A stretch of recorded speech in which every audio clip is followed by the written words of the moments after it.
Well, NATO leaders have agreed to more than double their defence spending target to 5% of GDP by 2035, which will be made up of at least 3.5% of pure military expenditure, with the remainder going on related infrastructure. This more than doubles the 2014 2% goal, which some allies, including Spain and Portugal, are yet to meet.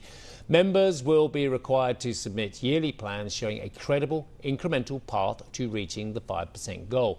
Ahead of the meeting, Spain had objected to the raised target. Prime Minister Pedro Sanchez said Madrid would meet the alliance's new capability targets, but said the 2% level is sufficient, realistic and compatible with, well, the welfare state, which he's been talking about, of course. The alliance also reiterated its ironclad commitment to collective defence following questions about America's involvement. Speaking after the summit, US President Donald Trump hailed the agreement as a win for both America and Europe.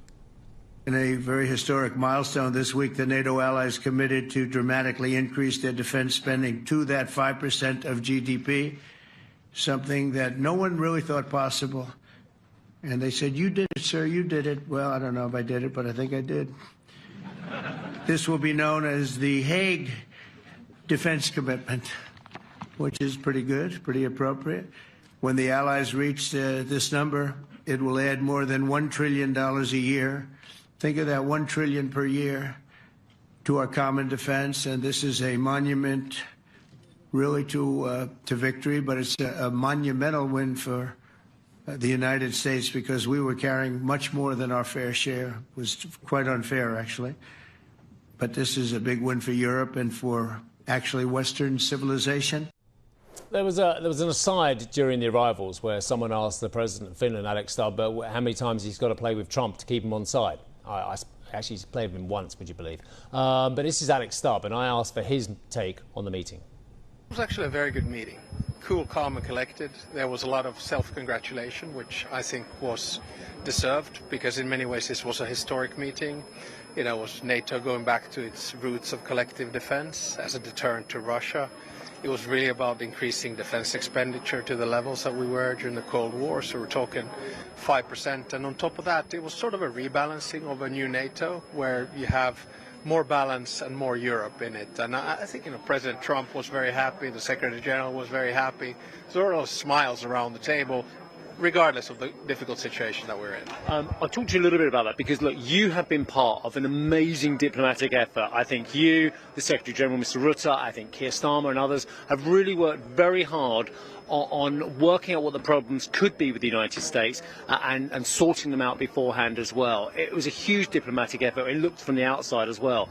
A lot of preparation went into it. Do you think the Americans are happy now that Europe is pulling its weight?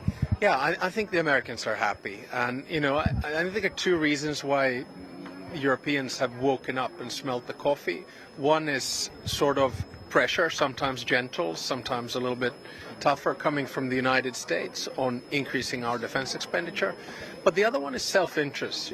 Finland has 1,340 kilometers of border with Russia. It's in our self-interest that NATO hikes up its defense expenditure.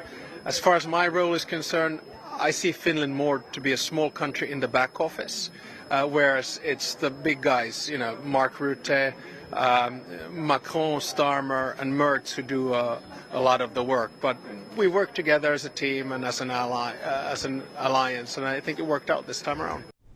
He says a small part, but they bring a lot to the table. They also bring to the table, by the way, a doubling of the land border between NATO countries and Russia, which I think is one of those amazing stats. I also spoke to the German Foreign Minister, Yoan Varaful, for his interpretation of the summit.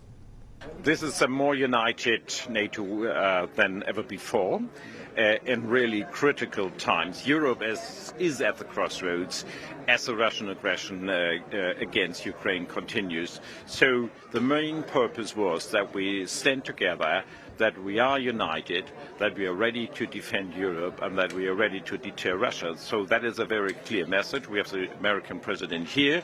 We have 5%. Spending on defense for the future, and we have once again said that we stick to Article 5. That is a very crucial message in this time. Just on that last point, Are there various interpretations of what Article 5 is, or is it just very, very clear? An attack on one is an attack on all, and there will be a united response? Absolutely. Ironclad message to everybody. If 1 inch of our territory is touched, everybody will be encouraged and defend this inch. So we stick together completely. This is a clear message from this summit. There were a lot of questions about what Pedro Sanchez and the Spanish were going to do in this meeting, that they just were going to get an exemption from this 5% target, 3.5 plus 1.5. Can you tell us what happened, how that got overcome? No, Germany was from the first moment very clear. If you remember what I said in Antalya, Turkey, when we met for the first time, I think the 5% had a very good reason, because NATO really has to step up, not only financially, but especially with regard to our equipment, with regard to our personnel. We have to come back to be able to defend Europe, really. And that was clear for everybody here. So, and also Spain, I think in the end of the day, they were clear. They knew 1 against 31 makes no sense. So they agreed. We have a consensus on a declaration, and the declaration is that what is essential on the end of the day.